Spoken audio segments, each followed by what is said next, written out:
नमस्कार सांग माने भोर 3 ରୁ उठी गाधोई पाधोई रेडी हो गलु छठ पूजार लास्ट डे सेलिब्रेशन करने को।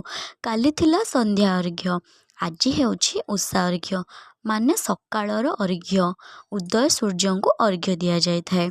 यार महत्व हेउछि नुआ जीवन, नुआ आरंभ एवं नुआ उत्साहन। एही अर्घ्यर अर्थ हेउछि नुआ जीवन जागरणर प्रतीक।